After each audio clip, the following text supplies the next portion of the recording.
preciso de concentração pra falar sobre esse filme, meu Deus. Seja bem-vindo a meus... Tradução do que eu disse é: seja bem-vindo, mais um quadro. Eu assisti, o quadro que eu falo de cinema aqui no canal, você já tá acostumado. Meu Jesus Cristo. Em parceria com Central 42, senhoras e senhores, eu assisti Guerra Infinita. Eu não tô bem até agora. A cabeça tá...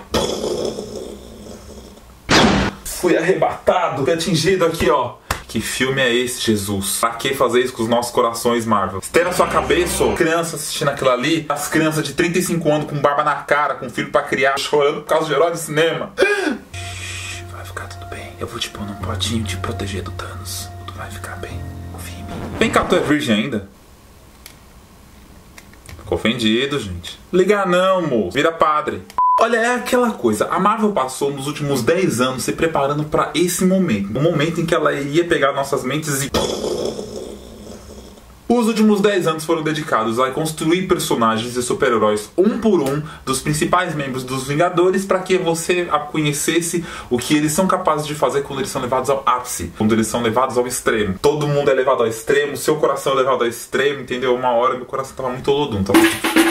Tá a bateria da mangueira inteira dentro de mim. Não devia ter falado essa piada, que é mangueira dentro de mim, o povo já vai direto para Xvideos. Tô mentindo pra você. A tensão é levada ao máximo, entendeu? A primeira fala do filme é uma narração, é uma voz off. E já nessa primeira fala você já vê que a tensão tá sendo elevada ao máximo porque já é um acontecimento grande. Já é uma hora que o Thanos mostra sua grandeza e você fica tipo...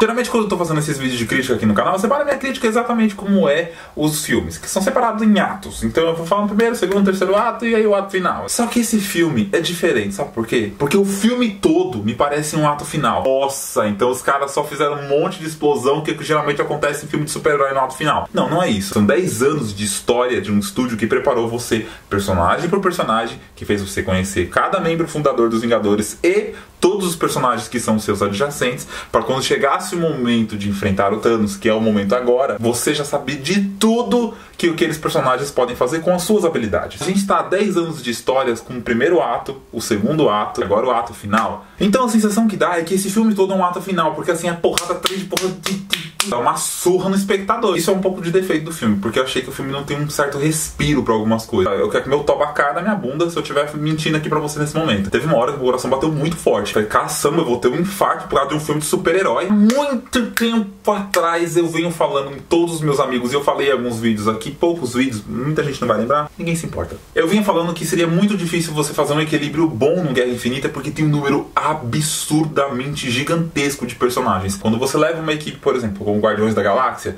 você não tá levando só o Guardiões da Galáxia, você tá levando todos os universos. Meu Deus, a luz apagou, é Espírito, Jesus. Esse filme não é nem de terror. Tá amarrado em nome de Gamorra, em nome de Groot, entendeu? A M. Groot tá amarrado. Você leva vários personagens que estão embutidos naquele universo dos Guardiões. Mas cada adjacente de cada Vingador, como por exemplo o Capitão América, você tem o Buck, aí você tem o Homem de Ferro, você tem a Pepper. Mas toda o Wakanda, que é gigantesco, mas todo o exército de Wakanda, que é gigantesco, mas vários personagens. Quando você vê, eu acho que deveria ter pelo menos aí uma base de 110 personagens ali, contando com secundários e principais. E tô falando de personagens com história, com peso. O equilíbrio com todos esses personagens é perfeito. Você consegue entender cada habilidade daquele personagem, o que ele consegue fazer e como ele contribui para a história. Licença que eu tô passando com o meu Oscar de melhor roteiro adaptado. Beijos, Brasil. Jamais, porque o Oscar caga pra filme de super-heróis. Eu acho que é um mérito muito grande dos brothers russos, que são irmãos, colocar em pequenos elementos essas coisas de tensão. Então você vê na expressão de um figurante na rua, uma pequena trilha sonora bem no fundo, que é uma batidinha que deixa aquela tremedeira. Por exemplo, o Hulk é um personagem que tem uma quebra emocional muito grande no filme, que é cômica, mas ao mesmo tempo você fala, não, peraí, se o Hulk tá com essa quebra emocional, o negócio tá muito sério. Mas e já que a gente tá falando de categorias técnicas, gosto da fotografia desse filme de maneiras diferentes. Tem aquela padrão clichê que todo mundo que tem uma câmera que consegue fazer foco e desfoco tem. Cidade, Nova York, beleza, todo mundo com um iPhone na cara consegue fazer aquela fotografia. O lar do Thanos, é muito bonita a fotografia, entendeu? Tudo bem que é um cenário de destruição, mas é muito bem feita, é tudo muito bem equilibrado. E tem dois momentos legais naquilo ali que mostram duas fotografias diferentes, achei a cor muito bonita. Parabéns pra quem fez. Parabéns. Segundo aspecto técnico, efeitos visuais. Tem muita coisa de efeito visual nesse filme, mas assim, a Ordem Negra, que são os lacaios do Thanos, e o Thanos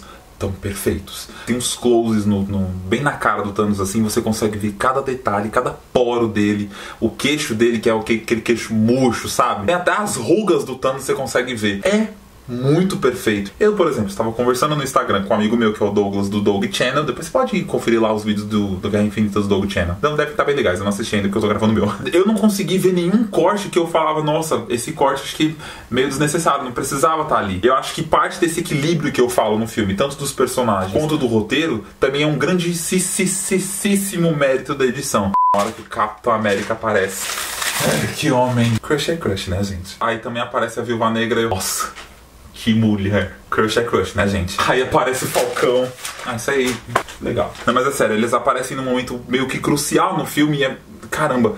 Uau! Uau! Os russos têm uma habilidade muito legal de explorar os personagens da maneira certa na hora das cenas de ação. A gente já viu no Capitão América Soldado Invernal que tinha aquela briga de faca e ele explorava a porradaria do soco porque não tinha personagens que tinham projéteis que nem Homem de Ferro ou na porrada mesmo. Então, os personagens que conseguem fazer coisas tipo o Doutor Estranho, por exemplo, o próprio Homem de Ferro que ganha uma bufada também. E é muito legal ver como que os russos exploraram isso, entendeu? Você vê os projéteis de energia e o Doutor Estranho, a magia dele, nossa...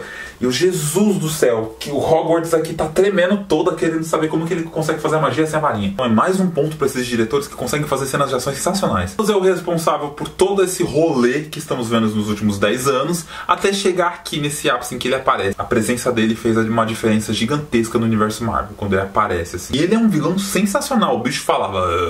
Ele tem aquela voz do Josh Brolin e com certeza eles alteraram um pouquinho digitalmente a voz dele para deixar um pouco mais... com eco, alguma coisa assim, coisa de vilão, né? Já acordar com Thanos falando: bom dia, você mentiu pra mim. O medo de todo mundo nesse filme é que Thanos estalhe os dedos. Nunca vi isso. Thanos é um vilão sensacional, é um vilão que a Marvel precisava pra sanar uma dívida de vilões que ela só tinha conseguido fazer um vilão legal com o Loki. E aí veio o vilão agora com o Michael B. Jordan no Pantera Negra. Mas aí o Thanos é um vilão que ela precisava, um peso que ela precisava. Mas sabe de quem é a culpa do Thanos? Josh Brolin. A interpretação desse cara é sensacional. Você pode ver mais do Josh Brolin, por exemplo, num filme chamado Onde os Fracos Não Têm Vez. E ele conseguiu colocar um peso no Thanos tão grande que, juro mesmo, ele é o primeiro vilão da Marvel que dá medo. Que eu acho que assim, se eu fosse criança assistindo aquilo, eu ia sentir um certo medo dele. Até que chegamos, senhoras e senhores, ao ato final, que é o ato que... Nossa senhora. As reações da galera que eu tava assistindo lá na sala de cinema comigo eram assim: não! Eita! Nossa, gente. Motivos que eu adoro assistir filme com a Mari e o Tolê. Nada a ver com a crítica, mas são os meus amigos que estavam lá na sala de cinema comigo. É o tempo todo fazendo... Realmente quando eu falo do ato final, que é o que eu vou falar agora, eu faço uma piadinha e conto rapidinho o que é mais ou menos, pra vocês entenderem. E é sim, um ato final que é tipo... Se defende, gente! Sai da barreira! Parkour! Velho, como é que o filme faz isso com a gente, mano? Tá que pariu, ó. Eu tô até agora chorando. Entendeu? Eu chorei na sala, chorei aqui no carro um pouco. Mano, ninguém tá preparado não, velho. Claramente eu debulhando em lágrimas no carro sozinho, chorando em posição fetal. A Infinita é uma conclusão de um resultado de 10 anos de planejamento de um estúdio que teve a pachorra de conseguir uma coisa que há muitos anos eu nunca achei que seria possível, que era adaptar uma história que tinha tantos personagens, tantas subtramas que fosse impossível ser adaptada com êxito. E foi, conseguiram. Agora eu vou utilizar da hashtag respeitemos. Por favor, não colocar nenhum spoiler se você já assistiu esse filme nos comentários. Senão, faça um ritual do lustro negro e vai aparecer uma imagem de Thanos, entendeu? Nu, mostrando aquilo roxo na sua frente quando você dorme. Não é uma imagem que eu acho que você vai julgar agradável. Espero que você tenha gostado. Esses 4 últimos vídeos que estão aqui são para você maratonar o canal. Você pode também se inscrever se você não é inscrito, dar like por favor, porque dá trabalho fazer essa desgraça. E embaixo se você já assistiu o filme, quais são as suas expectativas se você ainda não foi. Tchau!